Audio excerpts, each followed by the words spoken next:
Nous arrivons au moment tant attendu pour écouter la parole de Dieu qui nous sera donnée par Maria. Maria, je te laisse la place, on va prier pour toi. Avec une bouteille de jus pour te requinquer, c'est ça? Ma femme qui dit, mais qu'est-ce qui se passe là? Je vais tout boire. Il a soif. Seigneur Dieu, nous te remercions parce que tu es notre Dieu.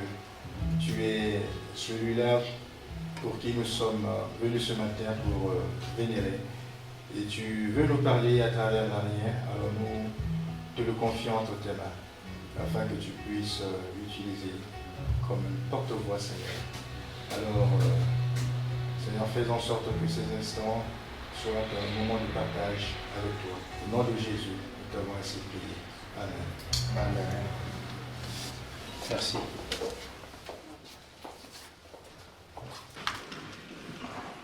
Amen.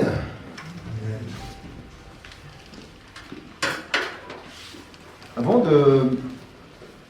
d'apporter cette parole-là, pendant le dernier chant, j'ai reçu une image, je veux partager cette image-là. L'image que j'ai vue, en fait, c'est une belle plante, une belle fleur, qui est très très très jolie. Et tout est prêt, la fleur est belle, sauf que la fleur elle est couverte. Elle est couverte par une sorte de tissu qui étouffe la fleur. Et comme si le Seigneur est en train de me dire que dans les cœurs de certaines personnes ce matin, il y a comme une forme de tristesse qui n'est pas la racine en fait, parce que la fleur elle est belle. Mais c'est quelque chose comme le chape de plante, c'est comme une circonstance qui vient couvrir ça. Et il y a une tristesse profonde. Et ce matin, le Seigneur veut que vous soyez libérés de cette tristesse-là. Est-ce que ça parle à quelqu'un ce matin?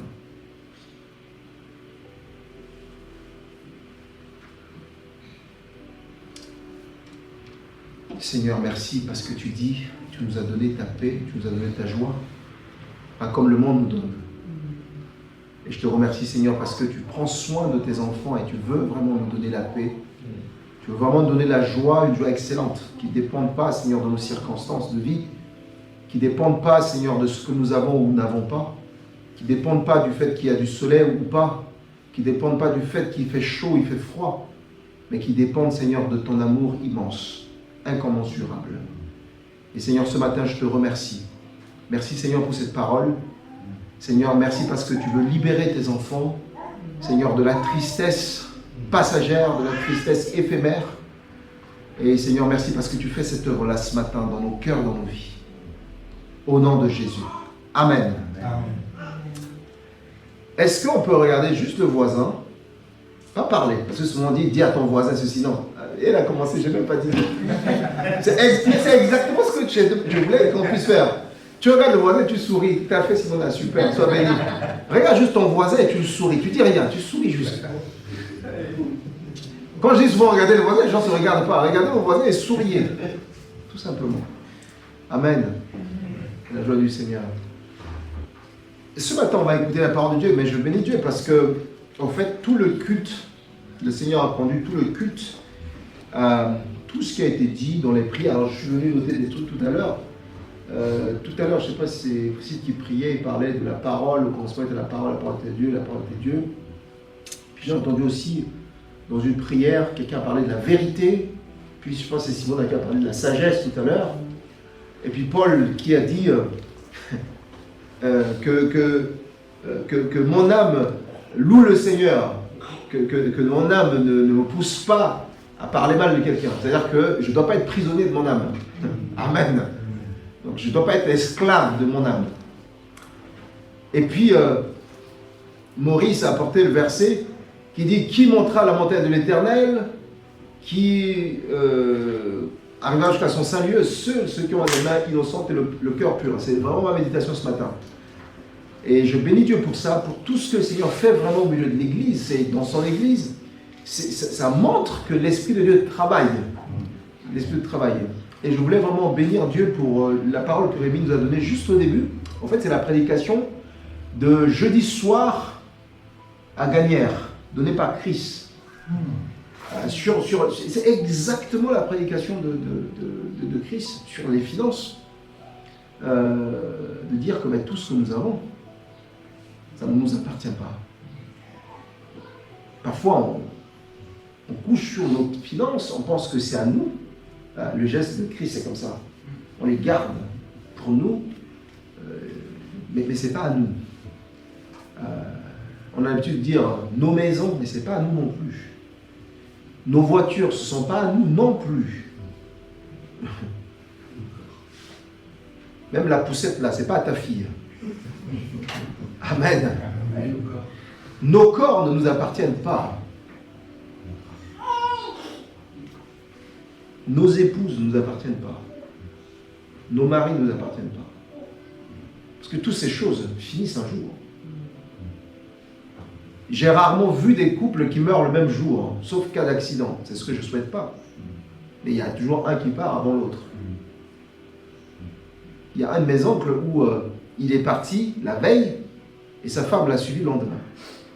Mais comme au village, on ne garde pas, les cadavres, ils ont été enterrés à l'intervalle de... Mais c'est rare que tous les deux... Donc même ceux que nous considérons que c'est des choses à nous, ne nous appartiennent pas. Ça appartient au Seigneur. Et le message de dire, tout ce que le Seigneur nous donne, au lieu de garder comme ça, on le donne au Seigneur. Et c'est exactement le message que tu as donné ce matin. Et une des prières qu'on avait reçues, on a prié à Gagnères, de dire, Seigneur, que ton esprit soit en mouvement dans notre famille d'église, mais au-delà. Que tout ce que nous recevons à Gagnères puisse être aussi le partage dans nos communautés. Tu n'étais pas à Gagnères, mais le Seigneur t'a parlé pour l'église ici ce matin. Et je bénis Dieu pour ça. Et que nous ayons cette mentalité. Et le message ce matin va aller aussi dans ce sens-là. En tout cas, que le Seigneur bénisse sa parole. Nous allons lire la parole de Dieu ce matin. Alors juste, on a reçu beaucoup de messages aussi, paroles de la part du Seigneur pour l'église, ici.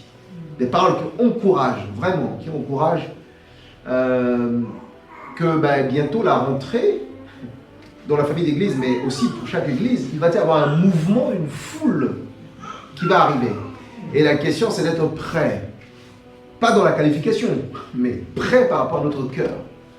Parce que les gens qui arrivent seront différents de nous, forcément. Ils ne nous ressembleront pas, ils parleront peut-être pas comme nous.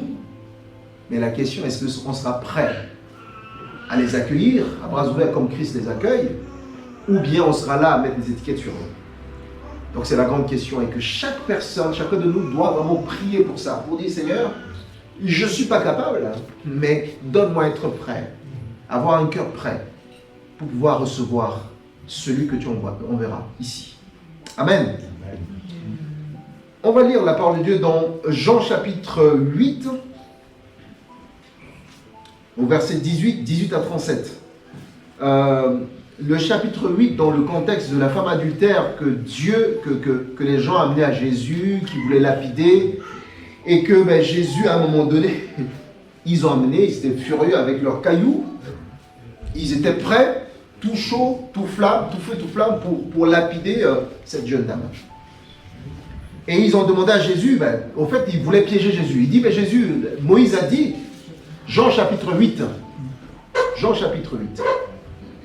versets 18 à 37. Et donc Jésus a baissé la tête, Jésus écrivait par terre, on ne sait pas ce que Jésus écrivait. Et Jésus lève la tête et il leur dit, écoutez, celui qui n'a jamais péché, qui jette la première pierre. Il a rebaissé la tête, il commence à écrire. Quand il lève la tête, il n'y avait plus personne. Il dit à la femme, attends, les gens qui étaient là, ils n'étaient pas condamnés? Il dit, non, ils sont partis, je ne suis pas condamné. Ah bon? Je dis, mais moi aussi, je ne te condamne pas. Par contre, va et ne pêche plus.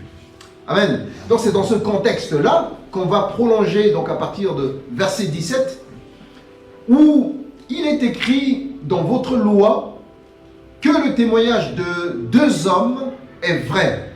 Je rends témoignage de moi-même et le Père qui m'a envoyé rend témoignage de moi. Ils lui dirent donc, où est ton Père? Jésus répondit, vous ne connaissez ni moi, ni mon Père. Si vous me connaissez, vous connaîtriez aussi mon Père. » Jésus dit ces paroles, enseignant dans le temple, au lieu où était le trésor, et personne ne le saisit, parce que son heure n'était pas encore venue. Jésus leur dit encore, « Je m'en vais, et vous me chercherez, et vous mourrez dans votre péché. Vous ne pouvez venir où je vais. » Sur quoi les Juifs dirent, « Se tuera-t-il lui-même » puisqu'il dit, « Vous ne pouvez venir où je vais. » Et il leur dit, « Vous êtes d'en bas, moi je suis d'en haut. Vous êtes de ce monde, moi je ne suis pas de ce monde. C'est pourquoi je vous ai dit que vous mourrez dans vos péchés. Car si vous ne croyez pas ce que je suis, vous mourrez dans vos péchés. Qui es-tu ? Lui dirent-ils.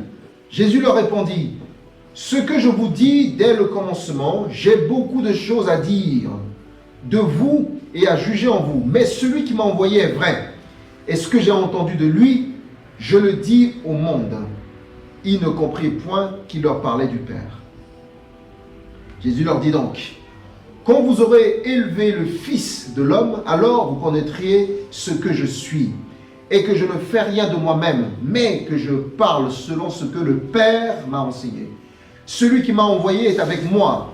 Il ne m'a pas laissé seul, parce que je fais toujours ce qui est agréable. Verset 30. Comme Jésus parlait ainsi, plusieurs crurent en lui, et il dit aux Juifs qui avaient cru en lui, si vous demeurez dans ma parole, vous êtes vraiment mes disciples. Vous connaîtrez la vérité, et la vérité vous affranchira. Ils lui répondirent, nous sommes la postérité d'Abraham, et nous ne fûmes jamais esclaves de personne. Comment dis-tu, vous deviendriez libres? En vérité, je vous le dis, leur répliqua Jésus, quiconque se livre au péché est esclave du péché. Or, l'esclave ne demeure pas toujours dans la maison. Le Fils y demeure toujours. Si donc le Fils vous affranchit, vous serez réellement libre. Je sais que vous êtes la postérité d'Abraham, mais vous cherchez à me faire mourir parce que ma parole ne pénètre pas en vous. Amen. J'ai lu tout le texte pour qu'on puisse voir le contexte dans lequel Jésus parlait. Mais là où on va zoomer juste sur le verset 32, qui dit « Vous connaîtriez la vérité, et la vérité vous affranchira. » Autrement, la vérité vous rendra libre. Et deuxième zoom, ce sera sur le verset 37, où Jésus dit « Je sais qui vous êtes. Je sais, oui, que vous êtes la postérité d'Abraham, mais vous cherchez à me faire mourir parce que, et là vous pouvez souligner dans vos Bibles, parce que ma parole ne pénètre pas en vous. » Amen.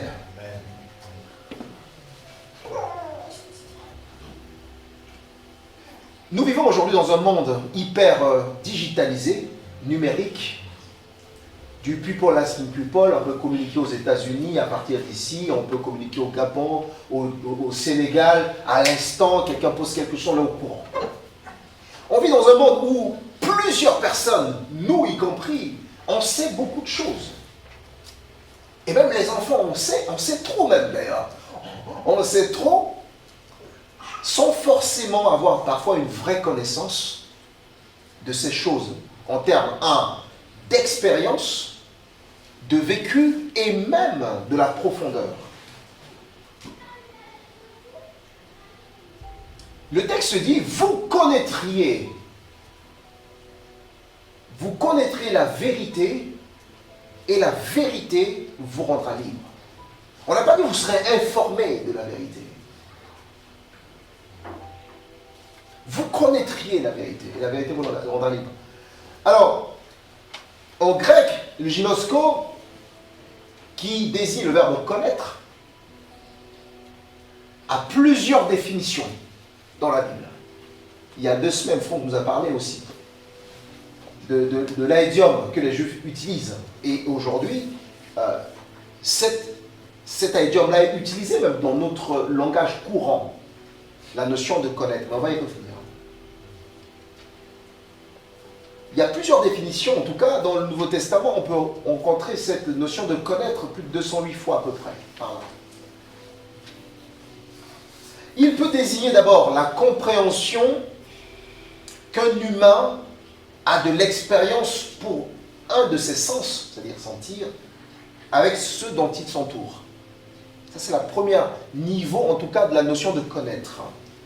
Le deuxième niveau de connaître, ça peut parler aussi de... Ça peut désigner le fait de sentir quelque chose, je sens quelque chose, d'apercevoir aussi, d'observer, de remarquer, de reconnaître ou de faire l'expérience de quelque chose.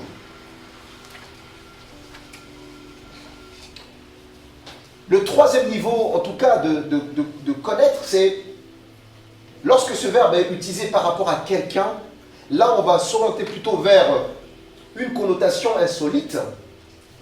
En effet, dans la Bible, quand on dit connaître quelqu'un, ça laisse entendre qu'il y a une relation parfois intime, voire même sexuelle, entre un homme et une femme.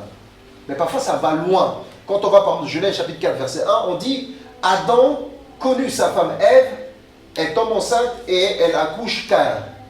Donc ils sont connus intimement.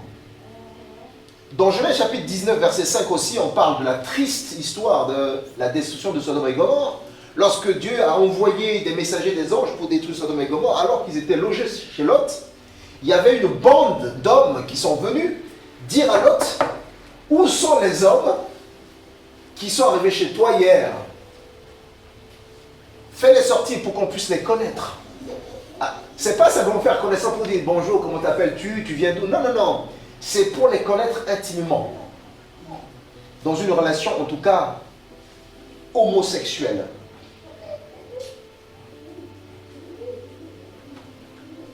C'est pourquoi la langue française, en tout cas, utilise l'expression connaître quelqu'un au sens biblique, comme un euphémisme pour désigner, en tout cas, une relation intime ou parfois sexuelle. Après le dernier niveau de la notion de connaître, on dit connaître Dieu. Connaître Dieu le Père, connaître Jésus le Fils, connaître le Saint-Esprit. C'est un autre niveau. La Bible nous encourage et d'ailleurs nous appelle tous les jours à connaître Dieu. Cette expression appelle en tout cas à reconnaître Dieu dans toute sa grandeur, dans toute sa splendeur, dans toute l'œuvre de son amour manifestant Jésus-Christ pour nous, dans toute son autorité, dans toute sa souveraineté aussi. Comme Jésus dit, tout pouvoir m'a été donné. Et surtout à obéir à sa volonté. Ça, c'est connaître Dieu. Quand on dit on connaît Dieu, au fait, on reconnaît que Dieu, il est le Père créateur, qu'il est souverain, qu'il est puissant, qu'il est omnipotent, qu'il est omniscient, qu'il est omniprésent. On ne peut pas dire on connaît Dieu si on ne connaît pas cette dimension-là et qu'on ne l'expérimente pas non plus, cette dimension-là. En retour, Dieu connaît aussi son peuple. Plusieurs fois, Dieu dit, tu es mon peuple. Jésus a dit, je suis le berger, vous êtes mes brebis, me connaissent. Je connais mes brebis et mes brebis me connaissent. Et Dieu s'engage personnellement en faveur de ceux qui lui appartiennent. Quand Paul dit, quand la parole de Dieu dit, non pas à Dieu la vengeance et tout ce qui est rétribution, c'est-à-dire que au lieu que nous nous vengeons nous tout seuls, parce que Dieu s'occupe de nos affaires, même les plus petites, les plus insignifiantes, donc il s'engage personnellement en notre faveur. Il combat pour nous. L'Éternel combattra pour toi et garde le silence. La parole le dit. Cette signification va se poursuivre dans l'évangile de Jean, où connaître va désigner aussi la relation entre Dieu et son Fils Jésus-Christ. Jésus n'a jamais hésité de dire, je connais mon Père, je connais la volonté de mon Père, je sais qui il est, et je vois ce que mon Père fait et je reproduis la même chose. Parce qu'il y a une relation, il y a une connexion. Et à leur tour aussi, les disciples disent qu'on connaît Jésus, parce qu'ils l'appellent Maître. Rabouni, ils l'appellent Maître, parce qu'ils le connaissent, que c'était lui le Maître. Et en retour aussi, Jésus connaît ses disciples. tous celles et ceux qui ont accepté de marcher avec lui et de le suivre, ils les connaissent. Inutile de porter des grandes robes comme des pharisiens, de se mettre au coin de la rue avec une grosse Bible pour paraître forcé à être des disciples de Jésus, s'auto-déterminer aux disciples de Jésus. Jésus dit, je connais mes disciples, je connais. Amen. Ça, c'est la première notion de ce qu'on a vu dans ce verset qui dit, vous connaîtrez la vérité et la vérité vous rendra libre. Et la deuxième notion, c'est la vérité. La vérité, en grec aussi, c'est altheia, 90 fois aussi dans le Nouveau Testament, qui traduit de façon objective ce qui est vrai, quelle que soit la considération. Ça traduit aussi la notion de la vérité morale et religieuse. Que ce que je dis, c'est la vérité. Et de façon subjective, on parle aussi de l'excellence personnelle. C'est une vertu. Quelqu'un qui est droit, qui va dire ce que je dis, c'est vrai. Mais en dehors de cette définition-là, Jésus-Christ lui-même se définit parmi ses nombreuses attributions. Vous vous souvenez, je suis le pain de vie, je suis la porte, je suis le bon berger, je suis la lumière du monde. Jésus va se définir lui-même comme étant lui-même la vérité. Jean chapitre 14, verset 6, il dit, je suis le chemin, la vérité et la vie. Amen. Donc, on voit là que ce verset commence à prendre sa forme. Quand il dit, vous connaîtrez la vérité et la vérité vous rendra libre. Et puis il y a la notion d'affranchir. Affranchir, on a tous affranchi les enveloppes, n'est-ce pas, à la poste, quand on envoie des courriers. Affranchir, en tout cas, c'est rendre libre. C'est dédouaner de toute forme de taxe. Si vous avez un colis qui est déjà affranchi, eh bien ça va aller tranquille. Personne ne va détourner le colis parce que ça y est, c'est la règle. Ça peut circuler librement. Et Christ nous a affranchis par son sang, par sa mort à la croix. Et ce verset, on pourra le paraphraser en disant, vous aurez, parce qu'on parlait de connaître, c'est la relation, on dit, vous aurez une relation personnelle avec moi et je vous rendrai libre. Vous aurez une relation personnelle avec moi et vous serez totalement libre. Maurice vous disait tout à l'heure de la culpabilité. Vous serez libre de la culpabilité. Vous serez libre des regrets, il l'a dit tout à l'heure, des regrets. Vous serez libre de la procrastination aussi. Je ne suis pas toujours prêt, je le ferai demain. Je n'ai pas la capacité, peut-être on verra demain. Or, demain, on a chanté tout à l'heure, le chant que Paul nous a fait chanter. C'est le lendemain, c'est entre les mains de Dieu. Ce n'est pas entre nos mains à nous. Deuxième zoom sur le verset 37. Jésus dit, je sais que vous êtes la postérité d'Abraham, mais vous cherchez à me faire mourir parce que ma parole ne pénètre pas en vous. Jésus dit, il n'y a pas de problème. Je sais que vous êtes la postérité d'Abraham. Je ne suis pas en train de vous dire que c'était faux, cette histoire.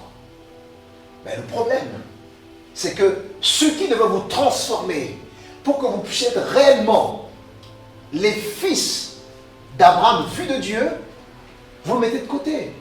La parole. Or, la Bible dit dans Jean, chapitre 1, il dit, au commencement était la parole était avec Dieu, et la parole était Dieu. Donc, le fait de décider de mettre la parole de côté, on a décidé de mettre Jésus lui-même, parole, de côté. Donc, ils ne peuvent pas être transformés sans Jésus. Connaître Jésus et être en relation avec lui, pour être affranchi réellement, à une seule condition.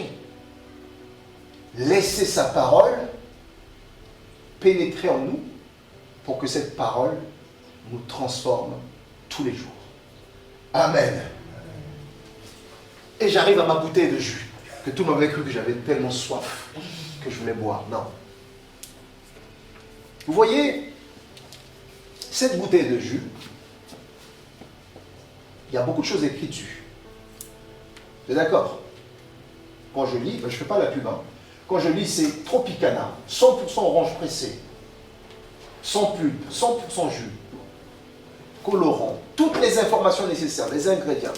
C'est super. Et même quand je touche la bouteille, elle est fraîche. Amen. C'est la vérité. On sait ça. Je peux connaître cette bouteille et je peux même faire un cours, un exposé là-dessus aux gens. Vous savez, l'orange, dans une bouteille, il faut telle dose, il faut telle... on croirait même que je suis un spécialiste de l'agroalimentaire. Parce que je connais tellement ce qui est écrit dessus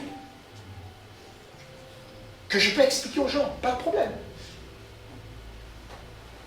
On sait que je sais ce qui est écrit dessus. Mais je ne connais pas le goût.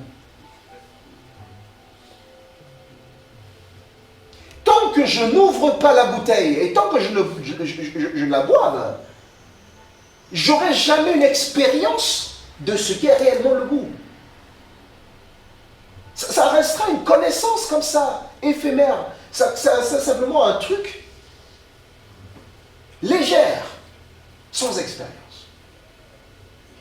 Or, ce jus a besoin de descendre en moi pour que tous mes sens, d'ailleurs en ouvrant, je vais sentir, ma langue va dire, oh là là, c'est amer, c'est bon, c'est frais. Et puis après, la réaction de mon corps, qu'est-ce que ça va faire? Ça va m'empêcher de dormir, je vais bien dormir, ça va me faire mal au ventre, ça va faire quoi? Ça va me brûler l'estomac ou pas? Et parfois, on est comme ça avec Christ. On sait tellement de choses de Jésus, on sait tellement de choses sur lui, on connaît les versets, on sait tout de lui. Et il ne pénètre pas en nous. Et donc, on n'a pas une expérience personnelle avec lui. Si j'ouvre cette bouteille, je bois, je vais vous dire tout de suite que voilà le goût. Mais en lisant simplement, en connaissant par cœur, en fermant les yeux, je peux citer ce qui est dessus. Si on dit, ben voilà, quelles sont les personnes qui ont déjà goûté le jus d'orange, je ne pourrais pas venir. Si je suis honnête avec moi-même, je ne viendrai pas. Parce que je n'ai jamais goûté.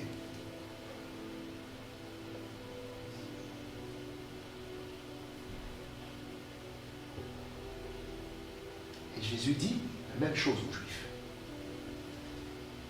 Oui, vous êtes la postérité d'Abraham, pas de problème. Vous savez beaucoup de choses. Mais l'expérience avec la parole qui est moi, vous ne l'avez pas. Laissez-moi, laissez cette parole pénétrer en vous. Et c'est cette parole qui vous transformera. Si j'ai chaud et que j'ai envie de prendre un peu d'énergie, je bois ce jus, ça va me faire du bien. Le sucre, ça va me remonter. Amen. Est-ce que ce n'est pas une question qu'on doit vraiment se poser, personnellement? Moi, je me le suis posé. Je me suis posé sincèrement. Et moi, je vous le dis devant le Seigneur, c'est qu'à chaque fois que j'apporte un message, c'est une parole que ça me parle, personnellement. Ça me fait réfléchir. Ça me pousse à dire, Seigneur, oui, c'est vrai. Et il y a beaucoup de chrétiens comme ça, qui connaissent le Seigneur. Le Seigneur n'a pas de problème avec ça. Oui, je sais que vous avez donné ma vie au Seigneur. Il dit, je sais. Mais vous n'avez pas d'expérience avec moi. Parce que ma parole ne descend en vous. Deuxième illustration que je voulais donner ce matin, c'est mon père. Pour les gens qui connaissent mon père. Il est à la retraite maintenant. Mon père, dans sa carrière, il est linguiste, il fut prof d'anglais. Et sa spécialisation, c'est civilisation britannique. British Civilization, c'est son truc. Connu pour ça. Mon père, quand il explique la civilisation britannique, même il y a des profs, des coopérants anglais qui sont allés en Centrafrique. Quand ils discutent avec mon père, il dit, mais attendez, monsieur, vous êtes un Britannique. Vous savez tellement des choses sur la Grande-Bretagne que nous. Mais il n'a jamais mis pied en Angleterre. Si on posait la question aux gens de venir, en tout cas ceux qui ont l'expérience d'Angleterre, de Londres ou n'importe quelle ville, mon père ne s'avancera pas. Parce qu'il a zéro expérience en Angleterre. Il sait tellement de choses sur l'Angleterre. Et je suis même sûr que si mon père le dépose comme ça, pouf, à l'aéroport, il va se perdre. Il va se perdre. Si quelqu'un ne vient pas s'occuper de lui, il va se perdre. Et pourtant, il sait tellement de choses sur la situation britannique. Est-ce que ce n'est pas notre cas aussi ce matin? C'est pour ça que Jésus dit, vous connaîtrez la vérité. Et cette vérité que je suis moi, vous rendra libre. Au verset 33, les Juifs, en tout cas ceux qui l'écoutaient, répondirent, nous sommes la postérité d'Abraham et nous furent jamais esclaves de personne. Comment dis-tu, en gros, comment oses-tu dire que vous deviendrez libres? Tu peux, comme moi aussi ce matin, légitimement peut-être, à tort même, dire comme ces Juifs.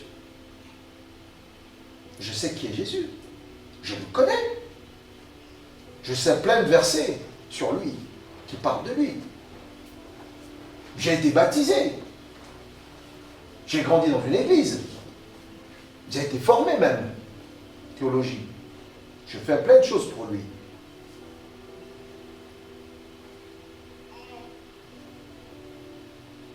Je ne me sens pas esclave.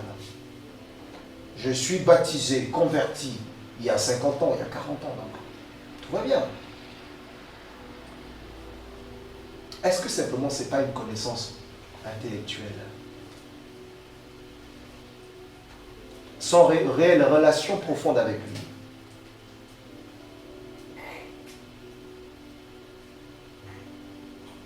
Jésus va leur répondre. Et c'est là où ça devient intéressant. Jésus dit, en vérité, je vous le dis, quiconque se livre au péché est esclave du péché. La sorte d'esclavage, en tout cas que Jésus avait à l'esprit quand il leur parlait, n'était pas l'esclavage physique, mais l'esclavage du péché. Romains chapitre 6, verset 17 à 18, il dit, mais grâce, au pluriel, mais grâce soit rendue à Dieu de ce que, après avoir été esclave du péché, vous avez obéi de cœur à la règle de doctrine dans laquelle vous avez été instruits, ayant été affranchis du péché, vous êtes devenus esclaves de la justice. Amen. Commettre le péché, c'est se livrer de façon habituelle. 1 Jean chapitre 3, verset 8 à 9, il dit, celui qui pêche est du diable. Car le diable pêche, dès le commencement. Le Fils de Dieu apparut afin de détruire les œuvres du diable.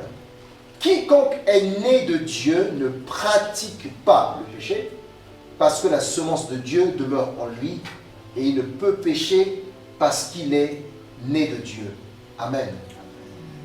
Je bénis Dieu pour le verset que Maurice a cité tout à l'heure. De 1 Jean chapitre 8 à 9, il dit, celui qui dit qu'il n'a pas de péché est un menteur. Mais ça ne s'arrête pas là. Par contre, si on pêche, il faut demander pardon. Ils sont détournés de cela.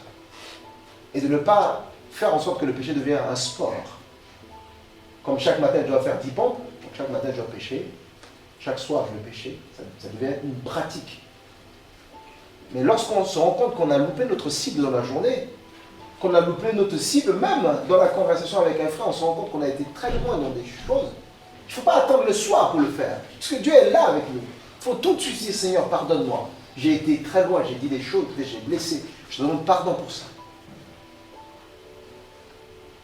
De mon expérience, quand on laisse vraiment parfois les choses, on se dit non, mais les choses vont se prendre de l'ampleur, prendre de l'ampleur. Et donc le Seigneur nous appelle ce matin vraiment à veiller sur nous-mêmes, à veiller sur nos pas, à veiller sur notre vie, à veiller sur notre relation avec lui.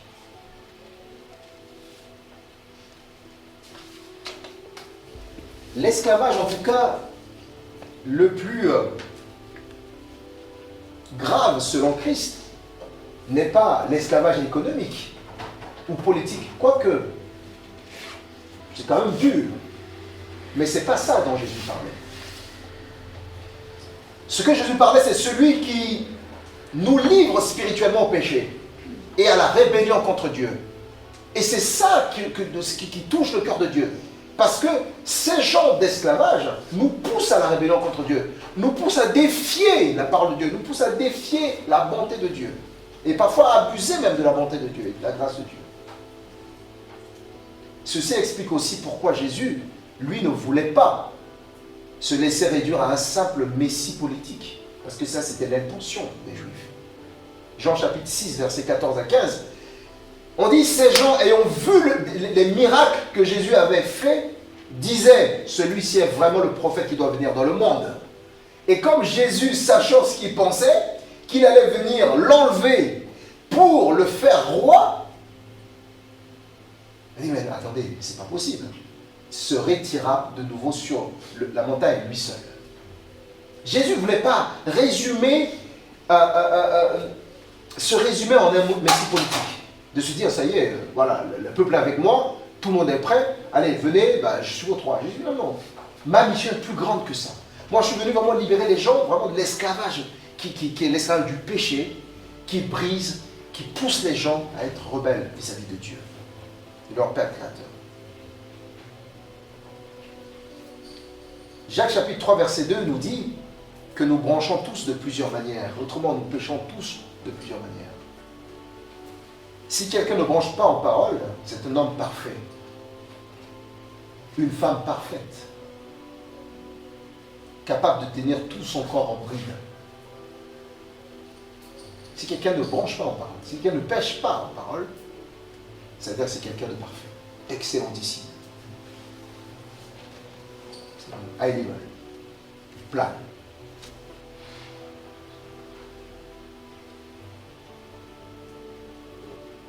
Alors, frères et sœurs, qu'est-ce qui te tient encore prisonnier ou prisonnière ou encore esclave ce matin dans ta vie de tous les jours? C'est une vraie question que chaque personne se la pose. Est-ce que c'est le matérialisme? S'attacher à des choses de ce monde. Faire de ces choses de ce monde une propriété en tout cas qui devient indélébile pour nous. On est vraiment collé, comme on dit en Afrique, serré, cimenté.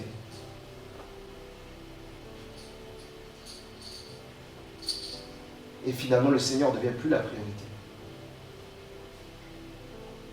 Tu vois quelqu'un qui est dans la louange, qui loue Dieu, et machin, tout ça. S'il entend que voilà, le vent est venu soulever le toit de sa maison, il devient triste, plus triste qu'autre chose. Parfois, il peut même insulter, le ciel est insulté partout. Maudire même le vent qui a soufflé. C'est juste une maison, hein. Peut-être une seule tuile, ou une tôle qui est partie.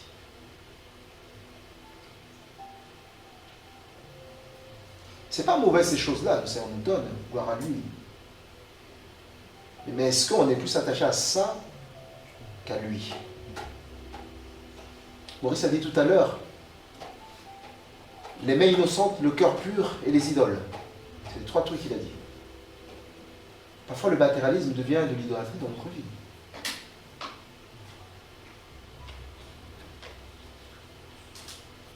Peut-être notre beau jardin. Alors, j'ai un beau jardin aujourd'hui aussi, je peux me permettre de dire.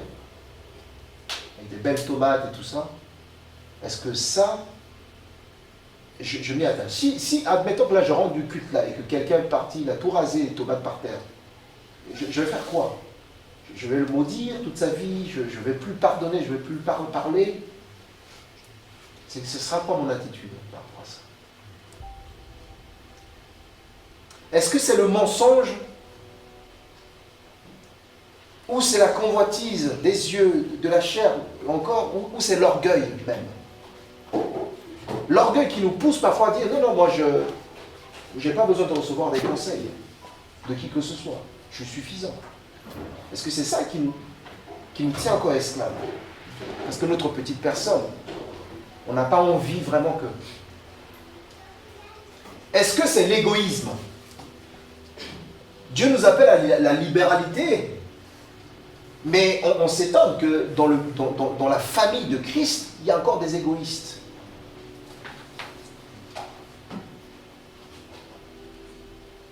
Qui poussent parfois à l'anxiété, qui poussent parfois à l'angoisse, la peur de manquer. Ah ben si je donne, j'aurai plus rien.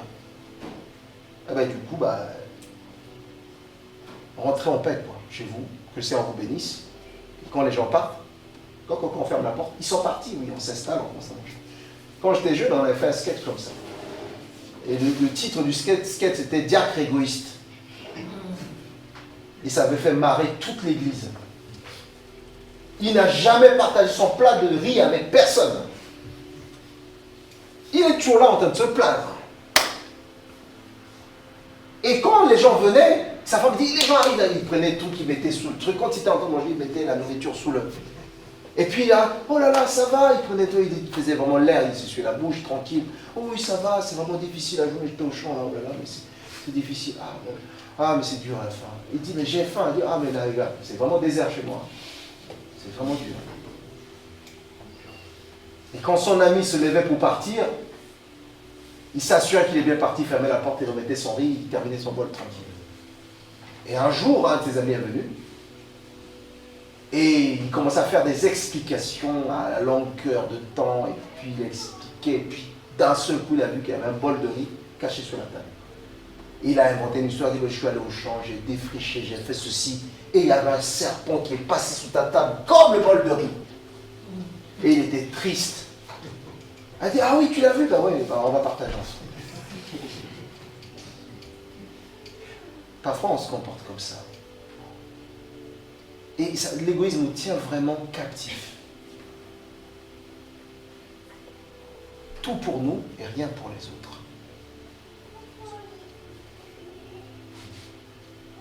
Or, la Bible dit que le plus grand amour, c'est de donner sa vie pour ses amis. Jésus a donné sa propre vie, imaginez-vous.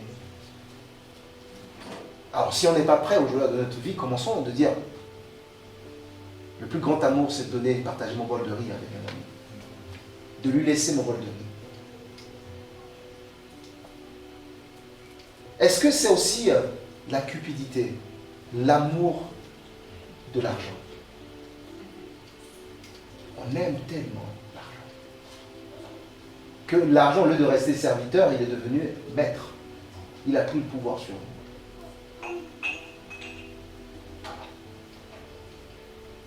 L'apôtre Paul dit, je sais vivre dans l'abondance. Vous savez que l'abondance n'est pas un problème.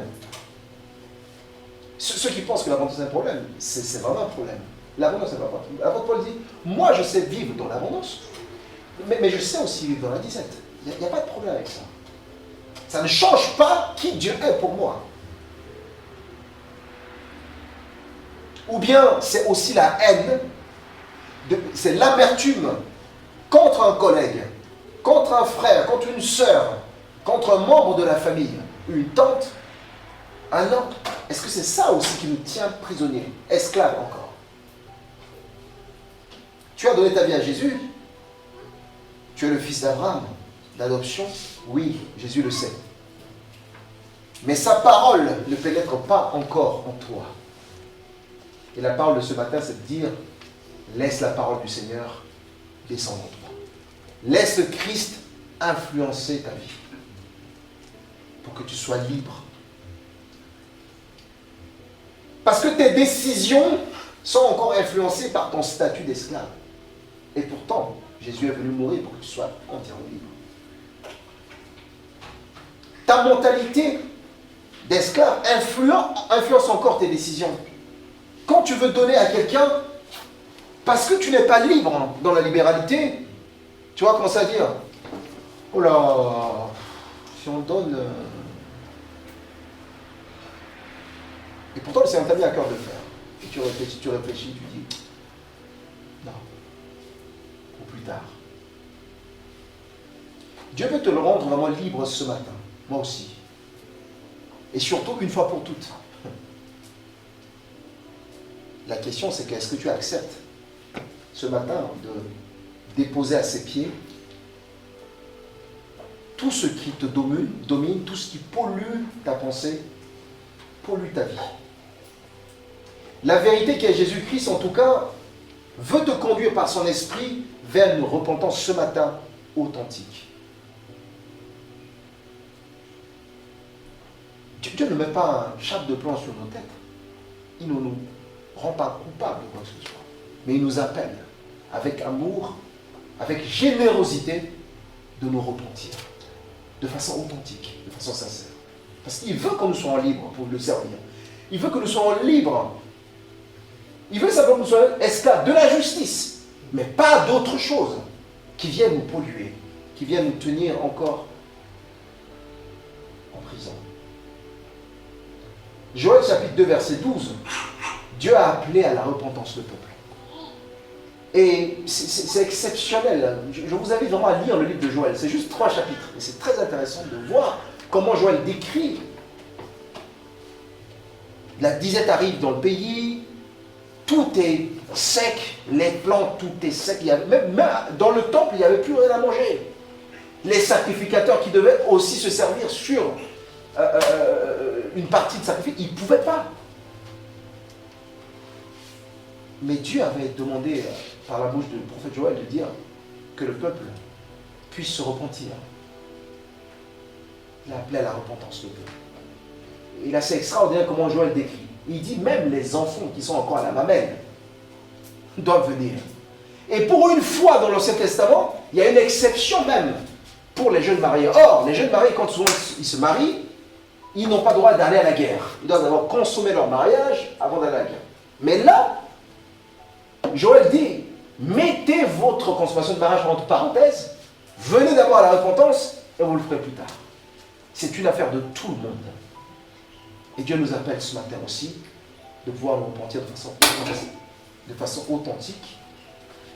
De façon authentique. Et surtout d'apprendre à le craindre. Parce que tout à l'heure ce matin, dans la prière, on a dit, on a parlé de la sagesse. Et ça, au chapitre 111, verset 10, il dit, la crainte de l'Éternel, c'est le commencement de la sagesse. Que le Seigneur nous apprenne à avoir la crainte de son nom. Parce que lorsqu'on a vraiment la crainte de Dieu, pas la peur de Dieu, lorsqu'on a la crainte de Dieu, qu'on soit seul, qu'on soit avec les autres, on sait que Dieu est là. Et quand on se pose même plus de questions, est-ce que le Seigneur on a le droit de donner ou pas donner? On a le droit de faire telle ou telle chose ou pas? Parce que si on sait que le Seigneur est là, le Seigneur nous voit, ça changera tout dans notre attitude. Et le Seigneur veut aussi nous apprendre ce matin que ceux derrière les choses derrière lesquelles on court parfois, ou des choses qui nous tourmentent en termes de pensée ou de soucis, que ce soit notre famille, que ce soit nos finances, que ce soit le travail, que ce soit tout ça, toutes ces choses appartiennent au Seigneur. C'est lui le pourvoyeur, le dispensateur de toutes ces choses, qui met à notre disposition. Donc faisons-lui confiance. Soyons libres de tout ça. Et Dieu est capable, effectivement, de nous restaurer dans ces domaines. Dieu veut aussi, ce matin, nous apprendre que le lendemain entre sa main. Que notre lendemain n'est pas en nous. Qu'au lieu de continuer à se soucier du lendemain, faisons-lui confiance en toutes choses. Et Dieu restaurera toutes choses. Le même livre de Joël, chapitre 2, verset 21-27, vous voyez plusieurs types de restauration.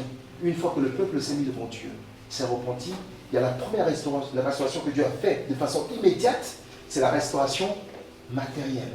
On a vu que les arbres des champs ont commencé à pousser, les plantes sont revenues, les gens veulent manger, le mou est revenu dans le temple, l'huile coule à nouveau, parce que Dieu sait que c'est important pour le peuple.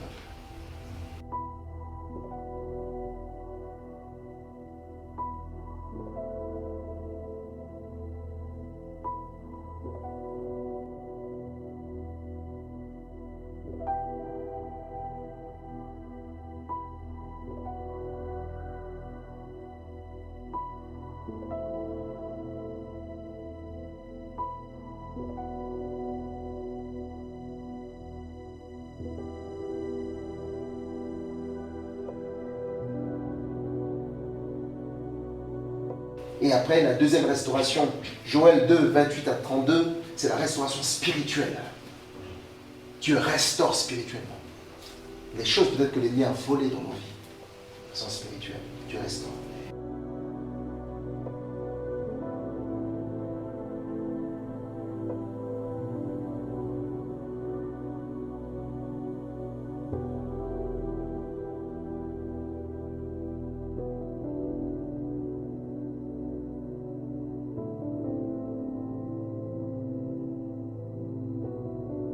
Et troisième niveau de la restauration, Joël chapitre 3, verset 1 à 21, on parle de la restauration nationale.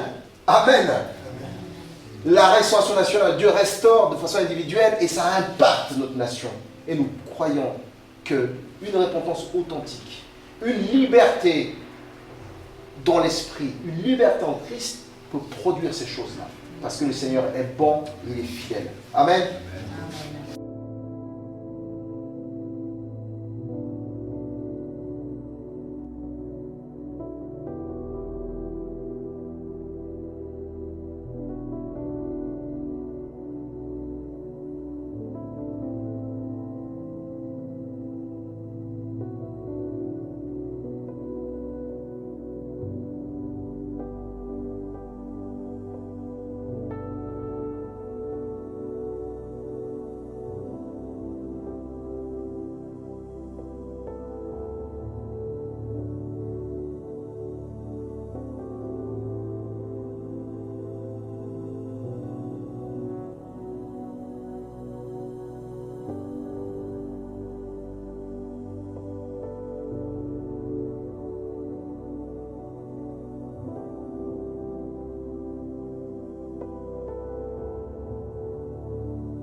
Le Seigneur Jésus-Christ a payé un grand prix à la croix pour que nous soyons, toi et moi, totalement libres.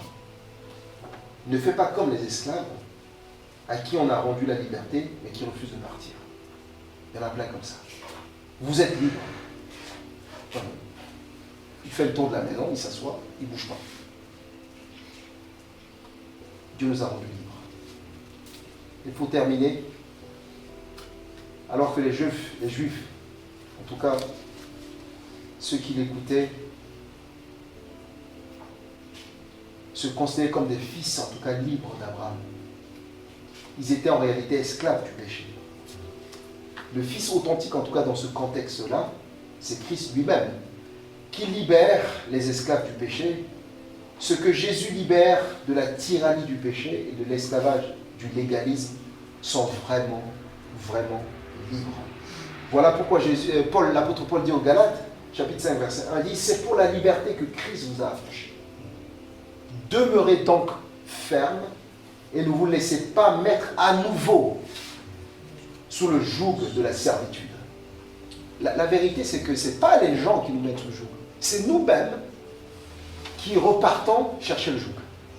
C'est nous-mêmes qui redonnons la clé, parce que l'ennemi n'a pas le pouvoir sur notre vie. Mais parfois, on est complice avec l'ennemi pour attaquer notre propre vie. On lui file la clé, et puis il va ouvrir là où il peut ouvrir. Que le Seigneur nous aide, pour que nous soyons, en tout cas, fermes, que nous jouissions de cette liberté-là. Parce que Dieu veut nous voir hors de nos chaînes. Dieu veut nous voir en liberté.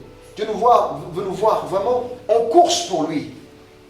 Soyons donc une église libre, débarrassée en tout cas des lourdeurs et de tout légalisme. Restons libres surtout pour courir vers la vocation céleste et pour surtout combattre le bon combat, comme a dit l'apôtre Paul. Que Dieu nous bénisse. Amen. Amen. Seigneur, merci pour ce matin. Merci pour ta parole. Tu dis, vous connaîtrez la vérité et la vérité vous rendra libre. Seigneur, pardon pour chaque fois où nous t'avons connu de façon intellectuelle, comme cette bouteille de jus d'orange. On sait beaucoup de choses, Seigneur, sur toi. On sait que tu es venu, on sait que tu es mort, on sait que tu es ressuscité, on sait que tu vas revenir. Gloire à Dieu pour ça.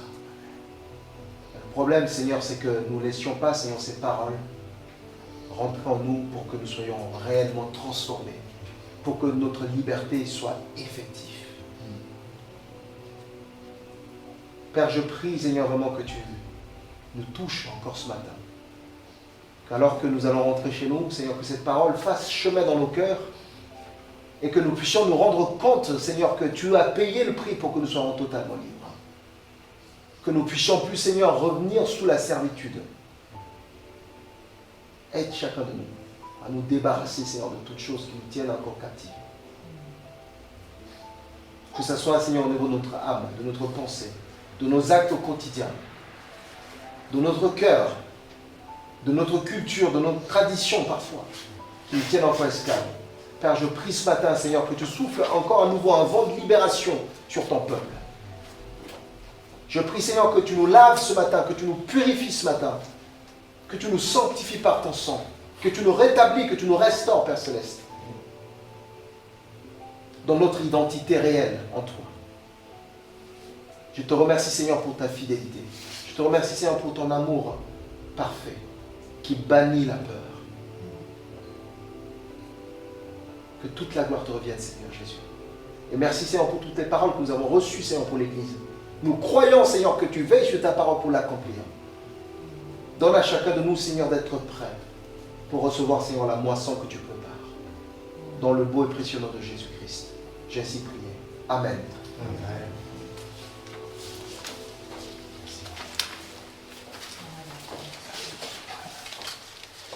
Merci Maria. Merci Seigneur pour ce message, un beau message. Open, un message très large. Il y a beaucoup d'idées là-dedans. Chacun en a pris pour ses grades. Hein. J'en ai pris aussi. Vous avez trouvé votre part là-dedans. Si je voulais vous demander de faire un résumé, je pense que chacun fera un résumé en fonction de ce qu'il a appris, de ce qu'il a capté, etc. Mais juste à la fin, les 3 derniers versets de Joël, on voit que le Seigneur nous demande de nous affranchir carrément du joug et de ne plus y revenir dans le péché. Je pense que c'est cela que nous devons retenir. On devrait s'affranchir du péché et de ne plus revenir vers le péché. On ne peut faire ça que par l'aide du Seigneur. La chair est faible, mais l'esprit est disposé.